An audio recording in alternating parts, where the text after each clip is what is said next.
Raphaël, bonjour. Bonjour Vincent. Alors vous êtes le gérant coordinateur de Sextant PME et nous allons voir ensemble comment s'est comporté votre fonds lors du premier trimestre 2017. Mais avant, coup d'œil à la performance depuis son lancement, c'est-à-dire depuis le 1er janvier 2014.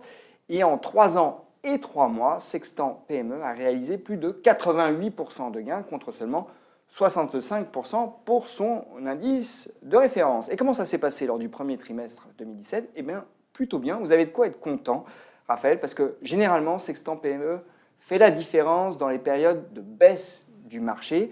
C'est plus dur pour votre fonds de faire jeu égal dans un marché haussier. Or, lors de ce trimestre, c'est le cas. Effectivement, on préfère les marchés soit baissiers ou en tout cas stables. Et le fonds fait 7% de performance comme son indice de référence. Alors, à quoi attribuez-vous cette réussite ? Alors, je dirais que d'un côté, finalement, il y a peu d'erreurs dans le stock picking, donc ça, c'est plutôt une source de satisfaction. Et puis, d'autre part, au niveau géographique, on a une bonne performance des marchés d'Europe du Sud, notamment. Notre deuxième pays, c'était l'Italie. Ensuite, on avait la Grèce. C'est des pays qui performent très bien. Alors, ça a un petit peu évolué. Mais effectivement, c'est des zones qui ont apporté de la surperformance par rapport à la France depuis le début de l'année. Alors, j'aimerais qu'on s'attarde un petit peu sur cette exposition géographique, Raphaël, parce que j'ai l'impression que là, vous récoltez les fruits d'actes de gestion forts. Parce que tout le monde n'avait pas envie de s'exposer à la Grèce ou l'Italie ces derniers mois. Or, vous l'avez fait. Et j'ai l'impression aussi que ça commence à vraiment payer, notamment en Grèce. Oui, alors c'est vrai. Alors l'Italie, on en a depuis le début du fonds. Et en Grèce, c'est plus depuis 18 mois qu'on regarde le marché de manière systématique. Alors on est un peu tout seul en Grèce à regarder les valeurs. Il n'y en a pas tant que ça, donc en fait c'est relativement facile. Mais il faut quand même y aller. Les sociétés font plus de roadshow. Elles ne souhaitent plus vraiment rencontrer les investisseurs. En fait, c'est plutôt l'inverse. Voilà. Et en fait, ça se passe plutôt bien. Puisque des valeurs qu'on a mis en portefeuille donc sur les 18 derniers mois, grosso modo. Vous en avez 5. Voilà, on en a 5 et grosso modo, elles ont fait soit entre plus de 50 et 100%, à l'exception d'une seule qui fait à peu près 0. C'est plutôt bien comme bilan. Oui, c'est bien, d'autant que voilà, l'économie grecque reste quand même plutôt en basse eau, on va dire. Le reste de l'exposition géographique, comment a-t-elle évolué ? Oui, alors pas de gros coups de volant, mais ce qu'on peut constater finalement au niveau top-down, macroéconomique, en fait on le constate aussi au niveau de notre stock picking, c'est-à-dire que l'Allemagne a eu tendance à progresser dans l'exposition géographique, la France est restée stable, et puis l'Italie a légèrement baissé, voilà, à cause des différences de valorisation relative. Bon, en tout cas, ce qu'on note, c'est que vous avez une exposition Europe du Sud assez marquée en ce moment. Absolument. Et c'est là que vous faites aussi pas mal de performances. L'Allemagne, je m'attarde un petit peu sur ce pays parce que est-ce que les valorisations n'y sont pas un peu tendues ? Alors, les valorisations, comme sur les marchés, ont bien monté partout. Mais aujourd'hui, en fait, la France a rattrapé le niveau de valorisation de l'Allemagne. Donc, depuis 2-3 ans, les small caps françaises ont fortement surperformé. Et donc, on est sur des niveaux équivalents, ce qui nous permet effectivement d'augmenter l'exposition à l'Allemagne. Et trouver des idées. Voilà. Je reviens encore une fois sur la valorisation, parce que vous m'avez dit que la France avait rattrapé l'Allemagne, très bien. Mais si on parle des small caps en général, et je vais vous poser la question qui fâche, parce que vous avez un fonds small cap, on entend dire que les valorisations commencent à être tendues. Donc est-ce que ce n'est pas beaucoup plus compliqué aujourd'hui de trouver de bonnes idées ?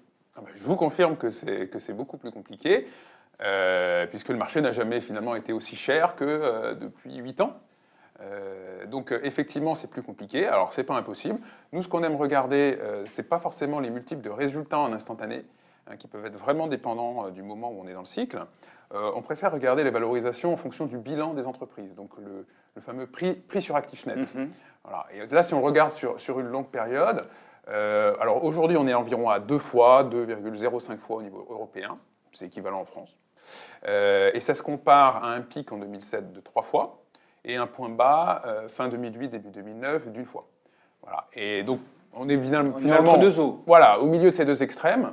Et le niveau actuel, il correspond au niveau de début 2005, mi-2005. Donc, je ne pense pas qu'on puisse parler de survalorisation massive. Ni de sous-valorisation. Non plus, absolument. Alors, on est dans une sorte d'entre-deux, Raphaël.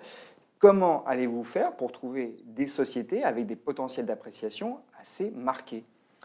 Oui, alors ce qu'on aime bien faire, c'est regarder, alors soit comme on l'a dit, les zones finalement qui sont vraiment sous le radar, un peu délaissées en ce moment, ou faire la même chose au niveau des sociétés en stock picking ou au niveau des secteurs. Donc, par exemple, en stock picking, en 2016, il y a une société allemande qui s'appelle GFT Technologies, qu'on a entrée là au premier trimestre, qui est une société de services informatiques, qui va travailler principalement avec des banques allemandes et anglaises, et faisant travailler des informaticiens en Espagne. En fait, le Brexit a causé une petite difficulté pour eux, c'est-à-dire que la livre a baissé, premièrement, donc les coûts sont en euros, le chiffre d'affaires est en livres. Ça a dû faire mal. Voilà, ça fait mal, au moins, en tout cas en instantané, c'est immédiat, hein, l'effet. Et puis, les banques anglaises sont un peu dans l'incertitude par rapport à leur CAPEX, leurs dépenses de services informatiques. Et donc, bon, ça crée finalement un fort ralentissement de la croissance. Hein. Ils étaient plutôt sur un rythme de croissance de 20% par an. Et le cours priceait finalement ces 20% de croissance par an pendant plusieurs années. Là, maintenant, pour 2017, ils tablent sur 7% de croissance seulement. Donc, ça nous a permis finalement d'entrer dans une société d'excellente qualité, à un prix très raisonnable.